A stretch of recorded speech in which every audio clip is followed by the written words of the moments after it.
warahmatullahi wabarakatuh.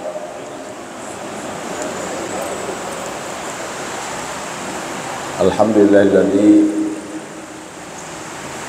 farada alaina az-zakata wa ja'alaha ruknan min arkanil Islam. Salatu wassalamu ala Rasulillah Sayyidina Muhammadin wa ala alihi wa sahbihi ajma'in, amma ba'du. Jemaah subuh rahimakumullah. Kita bersyukur kehadirat Allah Subhanahu wa taala bahwa subuh hari ini di subuh yang ke-21, selain karena kemuliaan waktunya sebagai subuh Ramadan, bahwa subuh sebagaimana Allah perintahkan dengan berbagai macam ibadah seperti salat subuh, kita berharap semoga itu semuanya diterima oleh Allah Subhanahu wa taala, karena sesungguhnya betapa penyayangnya dan murahnya Allah Subhanahu wa taala dengan menyiapkan berbagai macam pahala yang tak terbilang. Kita awali tadi dengan salat sunat 2 rakaat. Nabi bersabda, "Rak'ata al-fajri khairun minad dunya wa ma fiha." 2 rakaat saja salat sunat sebelum subuh itu lebih baik daripada dunia dengan seisinya. Kalau orang yang punya tambang 10 tempat hanya 2 rakaat, ternyata nanti itu lebih baik di akhirat. Jadi orang kaya dengan keistimewaan yang Allah berikan melebihi dari dunia,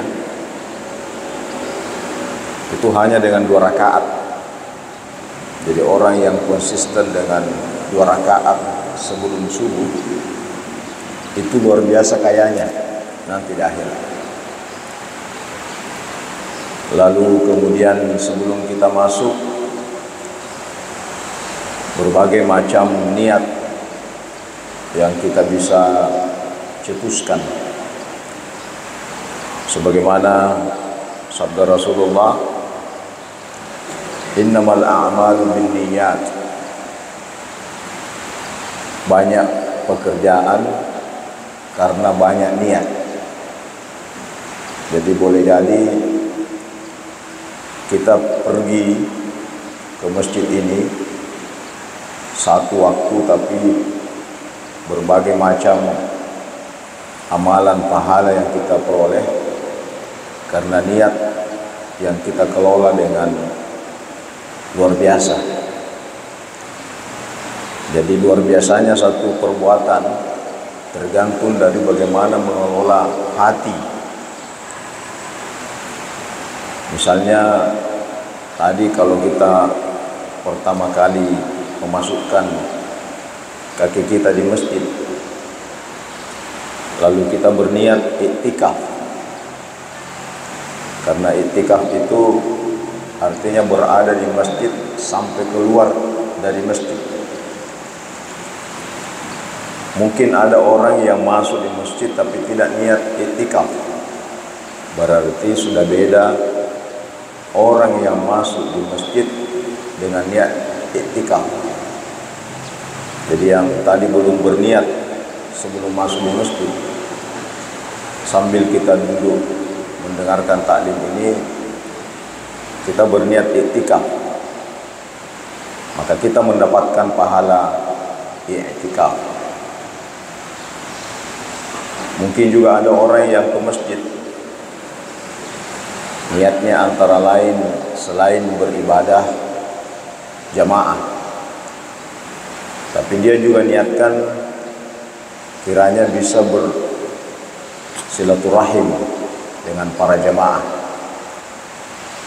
Maka orang seperti ini akan mendapatkan pahala silaturahim, sekalipun barangkali hanya 1-2 orang yang dia temui dengan jabat tangan, tapi dianggap dengan niat yang dia cetuskan, dianggap dia sudah bersilaturahim dengan semua jamaah.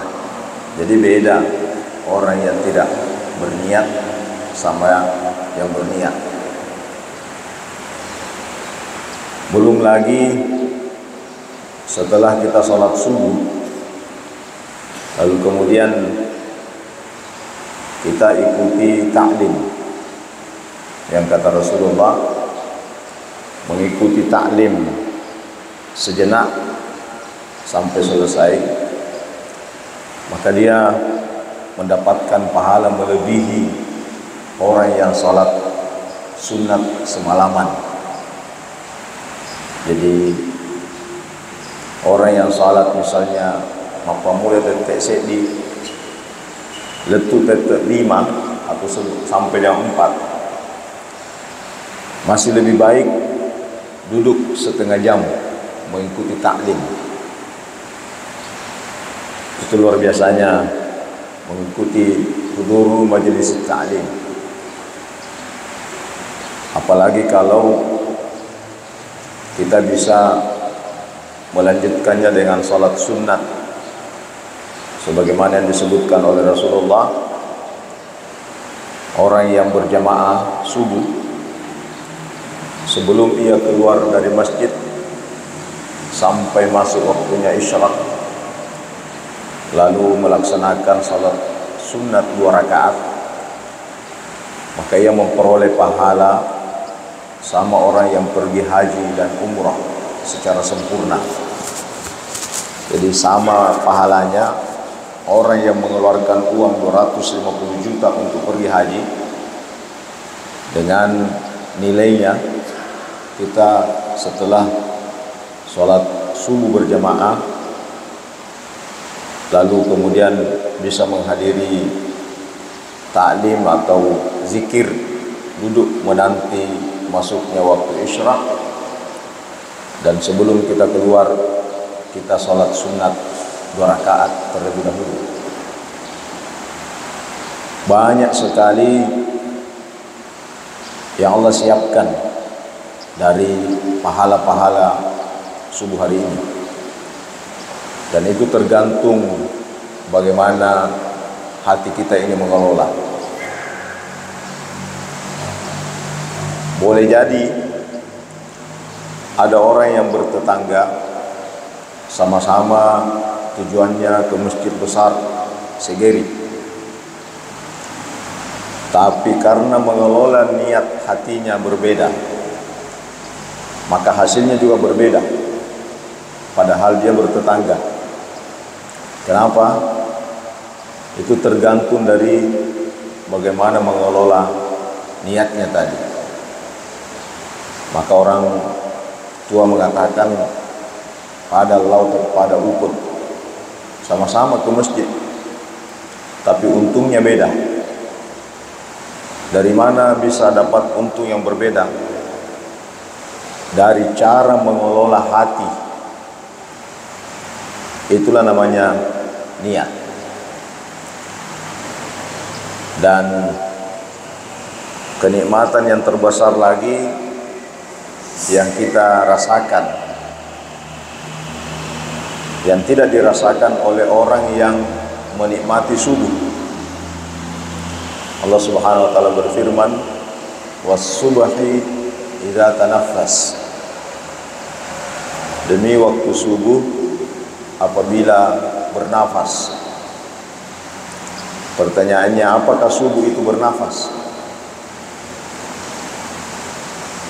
Ulama menjawab bahwa yang dimaksud subuh bernafas adalah orang yang bangun ketika subuh hari, lalu kemudian ia bersegera untuk mengambil air wudhu dan melaporkan dirinya kepada Allah. Itulah orang yang hidup ketika subuh hari. Nah, sebab engkau tahu betul dia bangun pada subuh hari. Nah, yang pertama tapi kau yang hari itu nale sepedana, nale bentorna, nale PT-PT-na, lalu kemudian pergi ke pasar tanpa melapor. Betul dia bangun, tapi sesungguhnya dia masih mati. Karena hidupnya seseorang itu tergantung dari hidupnya hatinya.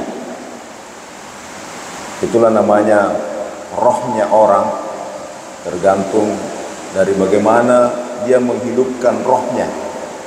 Bukan hanya menghidupkan dari makanan sehingga fisiknya bisa bertumbuh, tapi rohnya mati.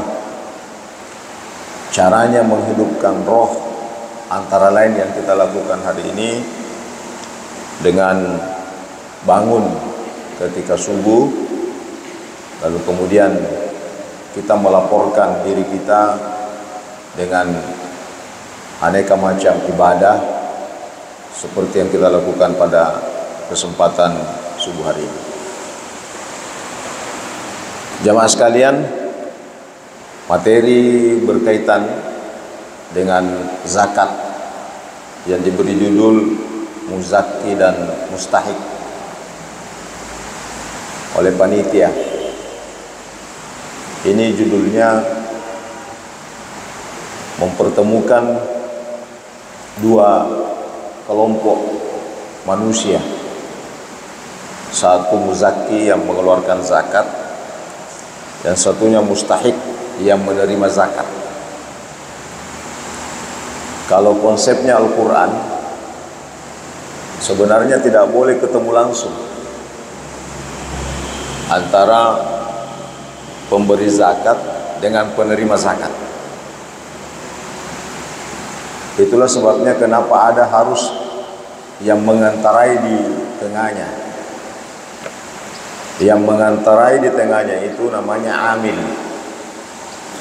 Jadi muzaki, mustahik, di tengah-tengahnya ada amil yang menghubungkan antara muzaki dengan mustahik.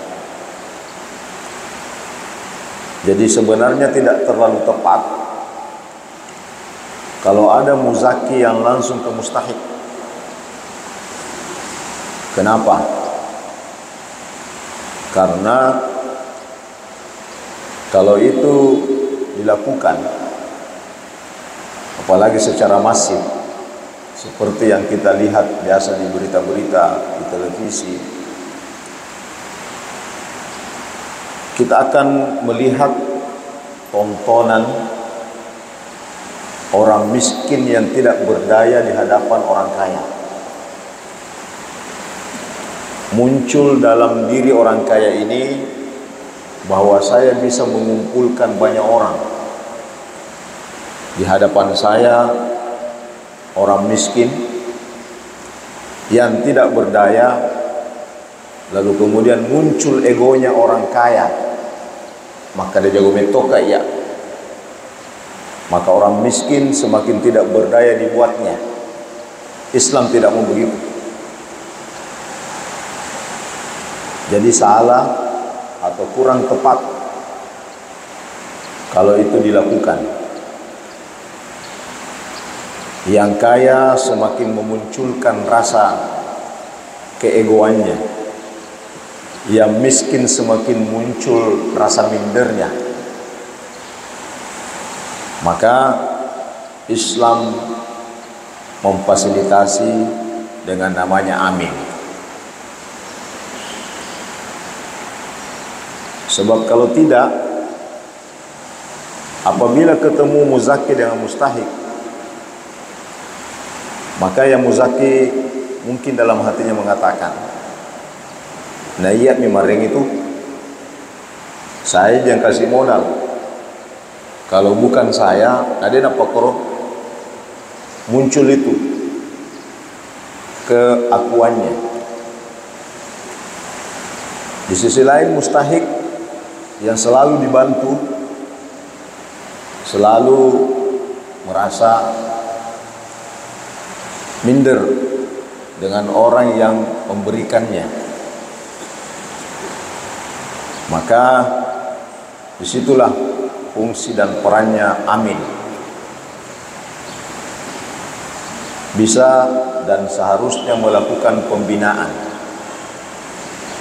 Jadi amil itu harus memiliki database berapa potensi zakat yang ada di daerah itu, atau kalau stoknya masjid besar segeri, maka amil harus mengetahui kira-kira berapa potensinya zakat jamaah masjid besar segeri, berapa kira-kira yang bisa dihimpun, mana saja muzakinya yang memiliki potensi kekayaan dari zakat malnya. Itu punya database. Lalu mustahik juga didata oleh amil. Kira-kira berapa mustahik yang ada di sekitar jamaah masjid besar segeri. Inilah kemudian yang dikelola, dikembangkan oleh amil. Jadi amil itu pekerjaannya berat, membuat mustahik menjadi muzaki. Ini pekerjaannya amil ini. Jadi jangan selalu yang menerima zakat, terutama mal, itu terus orangnya. Berarti amil ini tidak berhasil membina masyarakat untuk menjadi kaya. Seharusnya yang namanya zakat, apalagi zakat mal, kalau zakat fitrah itu anu capu, anu melo ibage, itu namanya zakat fitrah, ipa capu dari makanan-makanan. Makanya kan zakat fitrah itu makanan. Ada ulama tidak membolehkan selain makanan pokok. Bahkan ada ulama uang pun tidak boleh. Masa banyak kamera doi kaluru bineli. Padahal ini untuk kepentingan makanan, untuk kepentingan perut. Makanya aku kaluru bineli. Ya rengi doi bagi-bagi doi di zakat apa itu? Zakat fitrah. Tapi nelingi pulsa. Ya, zakat fitrah nelingi pulsa. Untuk apa pulsa? Nah, pakai menonton TikTok. Nah, berarti sudah lain. Makanya ada ulama mengatakan zakat fitrah itu harus berupa makanan pokok. Kalau kita di Indonesia ini atau di Sulawesi Selatan ya beras. Itu anu campur lebih bagi. Itu namanya zakat fitrah. Tapi zakat mal seharusnya itu dikelola oleh amil, lalu kemudian didistribusikan kepada orang yang bisa meningkatkan perekonomiannya sebagai modal. Itulah sebabnya kenapa zakat mal tak kumpul pijolo napai bagi 1 tahun, ada haulnya 1 tahun, ada nisabnya. Tujuannya apa? Supaya mega modal lah ipat depungeng, lalu kemudian itu dikelola oleh mustahik, agar mustahik tahun ini tahun depan menjadi muzaki. Itu targetnya, itu intinya. Jadi kalau misalnya amilnya masjid besar misalnya Segeri, kalau sama pengelolaannya masjid seperti di Yogyakarta namanya ada Masjid Jogokarian, itu membina UMKM di sekitar jamaah. Jadi dia bina beberapa UMKM, dipinjamkan modal dari zakat, lalu kemudian dia dikembangkan modal itu. Selanjutnya yang menerima tahun ini, tahun depan dia harus menjadi muzaki. Bayangkan kalau dalam 1 tahun itu kita lakukan pembinaan, sehingga masyarakat yang ada di sekitar Masjid Segeri ini suatu saat tidak ada lagi yang mau menerima zakat. Justru dia yang selalu mengeluarkan zakat. Oh, berarti berhasil itu amilnya. Yang luar biasa, kalau ada masyarakat tidak ada yang mau menerima zakat, maka terus gimana? Kalau orang kaya tidak ada yang mau terima zakat, karena zakat itu sesa-sesana tosogie napacini orang perana berarti anu marota situwenna yang dibagikan untuk membersihkan zakatnya orang, dikasih kepada yang berhak. Siapa yang berhak itu? Orang miskin. Jadi kalau masih merasa orang miskin, nah terima itu. Nah kalau merasa dirinya sogi ya tidak perlu saya terima, dia tolak. Ini namanya mustahik menjadi muzaki. Dan itu yang disebutkan dalam riwayat, idza zakkaitum fa'aghnu. Kalau kau memberi zakat, buat orang menjadi kaya. Jadi bukan zakat itu menjadikan orang semakin miskin. Karena memang ada juga di masyarakat kita ini bangga kalau menerima zakat. Lebih senang menerima dan tidak pernah berpikir mau memberi. Pede mega na lologang, pede banggai, pede syukuri. Tidak pernah berpikir bagaimana caranya bisa memberi. Kalau memberi berarti itu menunjukkan dia sudah mampu. Karena memang kita masyarakat ini biasanya lebih senang ditraktir daripada mentraktir. Ya kalau ditraktir pokoknya gembira. Tapi kalau mentraktir tidak pernah berpikir. Ya, tidak pernah berpikir mentraktir. Malah nak pikir, campur sih begitu ya. Ya. Yang luar biasa itu kalau setelah mentraktir, alhamdulillah saya bisa bagi-bagi. Nah, ini yang kadang. Coba bayangkan berapa jamaahnya misalnya masjid raya, masjid besar ini. Apalagi dibantu dengan adanya Darul Dawal Irsyad misalnya. Kalau dikelola dengan baik, yang punya potensi sebagai muzaki, dititipkan dananya, diambil, lalu amil melihat mana jamaah yang paling potensi untuk dibantu. Lalu itu terus dikelola secara berkelanjutan. Lalu suatu saat, mungkin 5 tahun ke depan, tidak ada lagi jamaah masjid besar yang mau menerima zakat. Justru dia mengeluarkan zakat. Kenapa? Saya sudah dimodali dan berhasil usaha saya. Berarti ini luar biasa ini. Bisa menjadi contoh di seluruh masjid-masjid yang ada di Pangkep ini, bahkan di Sulawesi Selatan. Itulah pentingnya namanya amil. Sehingga amil itulah yang meminta. Jadi amil itu tidak menunggu, dia harus mencari. Makanya dalam Al-Quran disebutkan khudh min amwalihim. Jemput hartanya, jangan tunggu. Itu namanya amil. Jadi memang amil itu kalau di Malaysia demek to gak jama kecuali amil.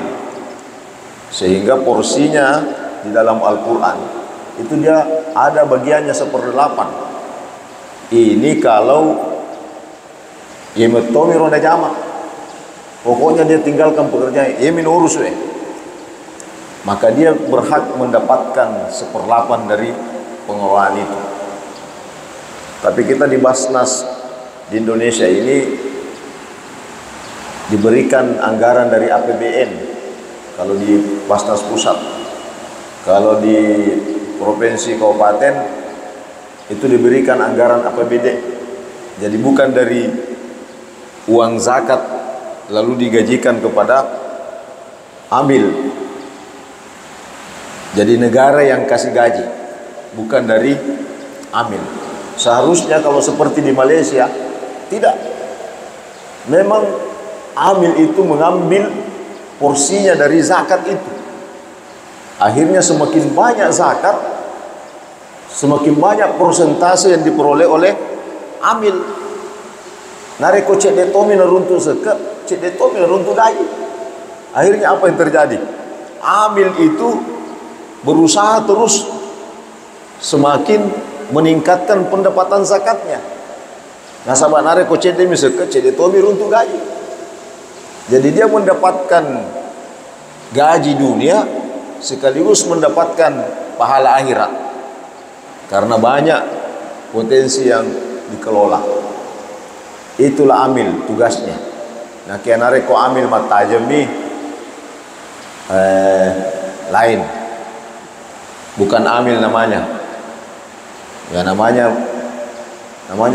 Pak Doja. Ya menunggu saja datang. Nah, itu bukan amil. Pak bagi-bagi. Ya, jadi yang dimaksud amil itu bahasa Arab yang artinya berusaha mencari. Nah, makanya dia ini puang ngaji ini totong nasile otona.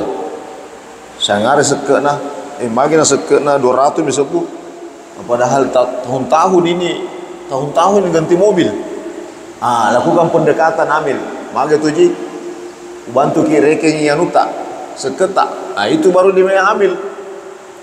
Ini pengaji ini tiap tahun tambah luas empanya. Nah sekena 500 bisa si tahu. Dia kapan nak cocok caranya mak bilang ini. Dibantu oleh amil. Inilah kerjanya amil ini. Sehingga banyak pemasukan zakat. Bukan orang miskin yang pergi minta-minta. Salah. Jadi yang berhubungan dengan orang miskin atau mustahik itu amil. Sehingga amil itu melakukan pembinaan.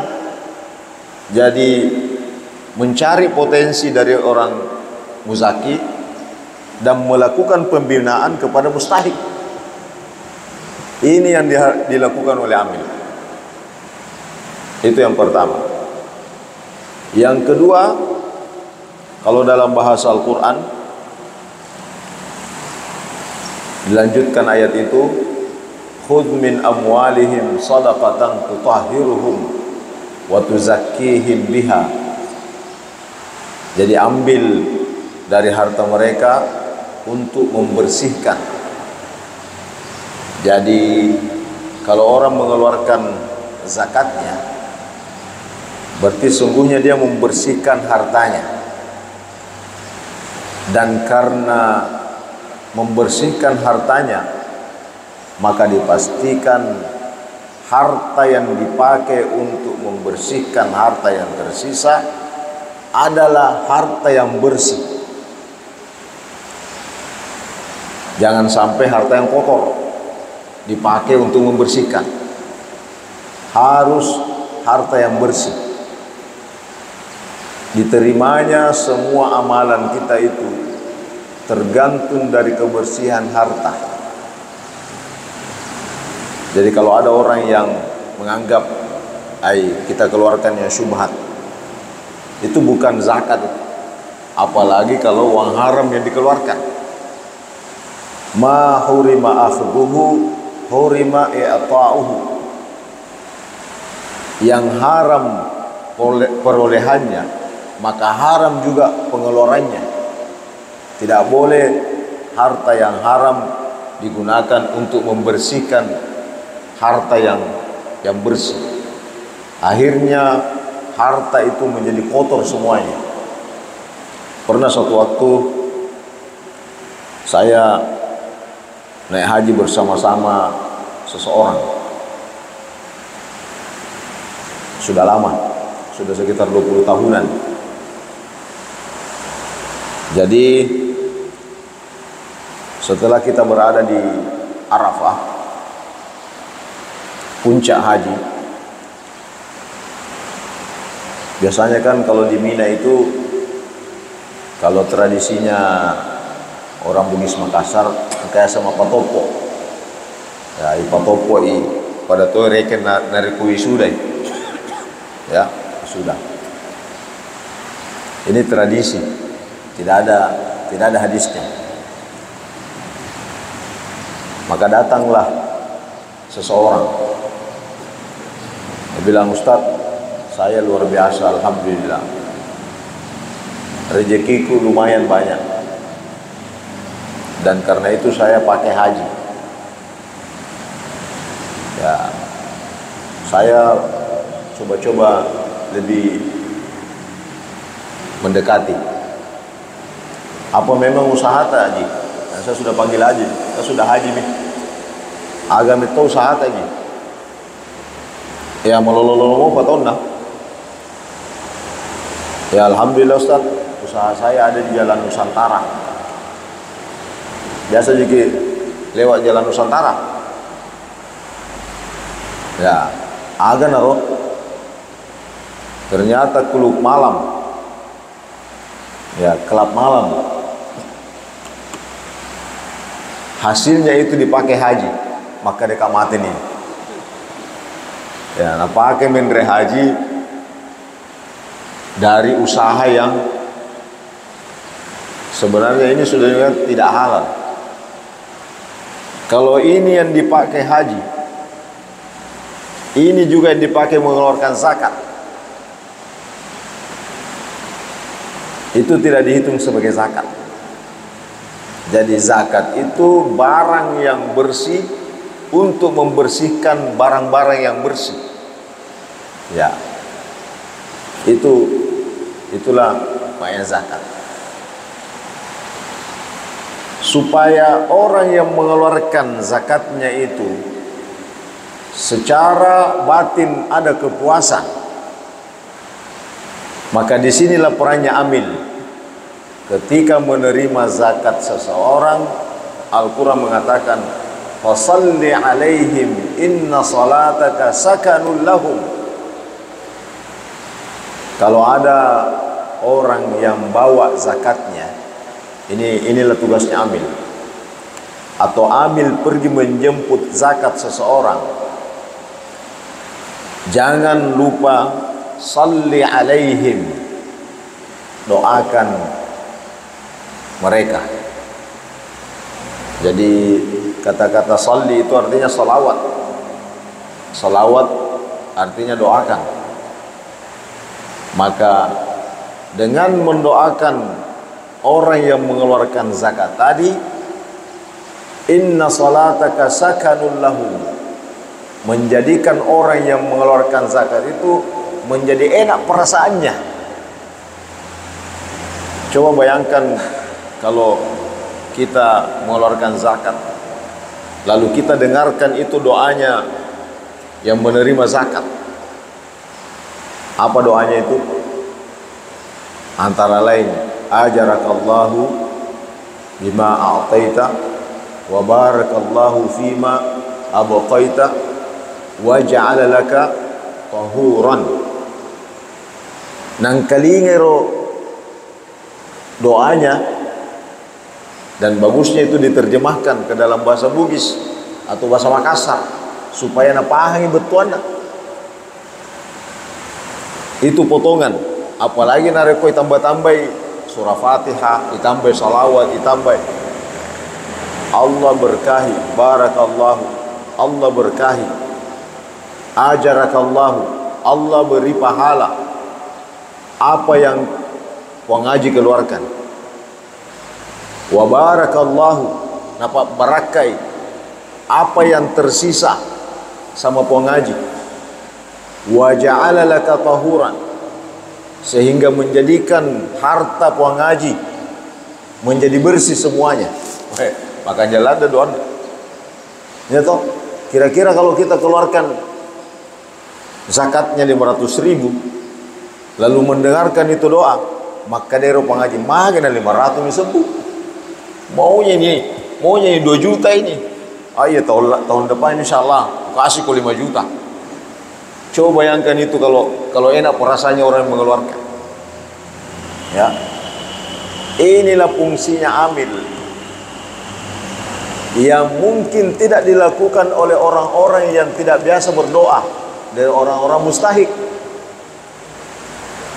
Ya, kalau orang-orang mustahik yang terima paling itu seperti di jalan itu, ya, labu muruta, jai rezeki kita. Itu paling yang pendek itu. Untung biasa kalau kita dengar, biasa juga kalau dikasih 5.000, ngapa nih 5 sabu ji? Ya. Nah, itu fungsinya amil itu. Dan itu perlu orang yang betul-betul memahami doa. Nah, sama angka biasa kasih siapa ni mesangero berrena nanti juga masih je datang mi amil, lihat mi amil apa itu ngera aja nah karena berasa ya boleh mintureng ucatakin rini agar na jama milero ya. Bagaimana perasaannya itu pengaji yang mesang berrena napa tidak ada yang doakan terima? Banyak juga yang begitu, hanya dicatat saja. Oh iya, Al-Fatihah dari jarak jauh. Ya, padahal ipaturangi isi bawa madece, lalu didoakan dengan baik. Setelah dia dengarkan itu doa, inna salataka sakanun lahum. Doa yang didengarkan tadi itu menyamangi penedinah, tentram hatinya. Nah, itu salah satu manfaatnya. Jadi sekali lagi saya ulang, muzakki dengan mustahik kalau menurut Al-Quran itu seharusnya tidak boleh ketemu. Ya, tidak boleh ketemu. Kenapa? Jangan sampai yang terjadi seperti ini yang gambaran Al-Quran. Alladzina yunfiquna amwalahum fi sabilillah thumma la yutbi'una ma anfaqu mannan wala adhan, dan seterusnya. Ada lagi ayat berikut, ya alladzina amanu la tubtilu sadaqatikum bil manni wal adha kalladzi yunfiqu malahu ria'an nas. Misalnya dia kasih muzaki sama mustahik, modal siaga modalana taruhlah 10 juta ya, dikasih sama mustahik. Ternyata setelah diberikan lalu berkembang itu hartanya mustahik, muncul dalam pikirannya itu muzaki. Nah iya mimarengiro muncul, pasti muncul itu. Jadi seharusnya muzaki ketika memberi denis sekadetega juga orang parang. Kenapa? Karena berpotensi apa yang kita keluarkan ketika itu muncul, apa kata Al-Quran? Batal itu zakatmu. Jangan kau batalkan zakatmu. Ya alladzina amanu la tubtilu sadaqatikum bil manni wal adha. Manni itu artinya mengingat.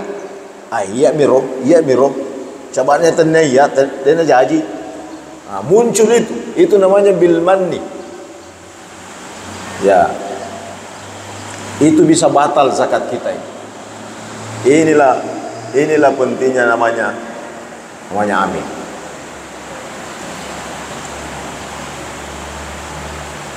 Lalu juga misalnya dalam ayat disebutkan qaulun ma'rufun wa maghfiratun khairum min shadaqatin yatba'uha adha. Supaya tidak muncul itu qaulun ma'ruf khairum yatba'uha adha. Jadi perkataan-perkataan yang tidak mengenakkan bagi penerimanya.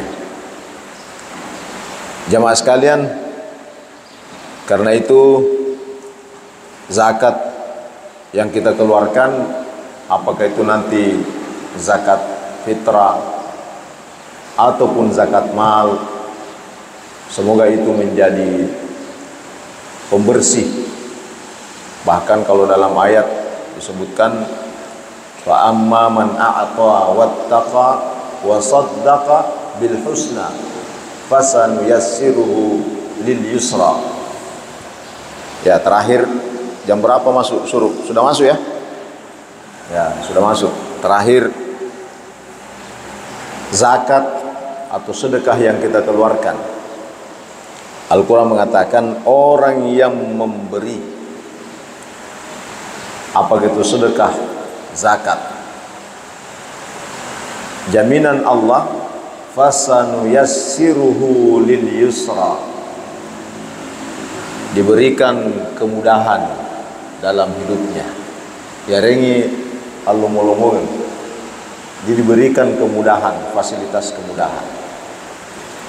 Jadi kalau susah-susah keluarkan zakat.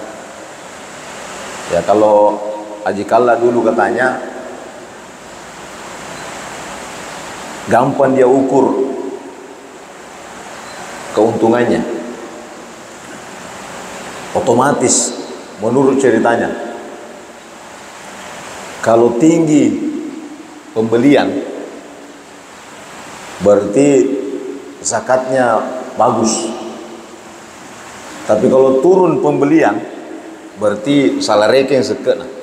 Itu saja ukurannya jika kalau banyak zakat mau keluar, tambah naik itu pembelian.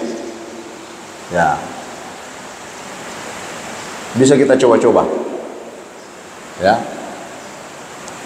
Terakhir ada satu cerita yang viral di Mekah, di Jeddah, berkaitan dengan ayat ini. Satu keluarga yang mempekerjakan seorang perempuan Indonesia, rumah tangga. Istri sang majikan itu menderita kanker payudara. Lalu ternyata mempekerjakan seorang perempuan Indonesia sebagai TKW di rumahnya. Melihat gerak-gerik TKW ini beberapa bulan, kadang keluar masuk WC dan cukup lama. Lalu bertanyalah istri majikan ini, saya lihat ada kelainan pada dirimu. Lalu terus terang dia bilang, sebenarnya ini saya meninggalkan anak di kampung, anak bayi. Jadi seharusnya saya berikan ini ASI saya kepada anak saya. Tapi karena saya dituntut untuk bekerja mencari nafkah, apa boleh buat, saya tinggalkan itu anak saya. Akhirnya dia selalu keluarkan itu ASInya di WC. Ya. Apa kata majikan? Sekarang begini, semua gajimu selama 3 tahun ambil semua, kau pulang, ya, urus itu anakmu. Apa yang terjadi? Setelah beberapa bulan diperiksa ini penyakitnya istri sang majikan. yang harusnya dia dihukum hanya beberapa bulan lagi hidupnya oleh dokter. Setelah pergi periksa, ternyata tidak ada itu penyakit, hilang sama sekali tanpa diobati. Lalu kemudian dia berpikir, boleh jadi ini karena dahsyatnya ini namanya sedekah, namanya zakat. Nah, inilah yang ayat ini terbukti. Siapa yang memberi berupa zakat, sedekah, infak, maka Allah berikan jalan kemudahan dalam hidupnya. Wa amma man bakhila wastaghna wa kadzdzaba bil husna fasanuyassiruhu lil usra. Nah, kianiga magigili makekeng maseke kikirigala fasanuyassiruhu lil usra, diberikan kesulitan-kesulitan hidup. Semoga dengan zakat yang kita keluarkan, Allah Subhanahu wa taala memberikan jalan kemudahan serta diberi pahala si Allah Subhanahu wa taala. Allah a'lam bissawab. Bismillahirrahmanirrahim. Alhamdulillahirabbil alamin. Wassalatu wassalamu ala rasulillah. Allahumma taqabbal minna innaka antas samiul alim wa tub alaina wa tawwabur rahim. Rabbana atina min ladunka rahmatan wa hayyi lana min amrina rasyada. Allahumma inna ala dzikrika wa syukrika wa husni ibadatika wa rahmatika ya arhamar rahim. Rabbana atina fid dunya hasanah fil akhirati hasanah wa qina adzabannar. Sallallahu alaihi wasallam Muhammad walhamdulillahi rabbil alamin. Al-Fatihah.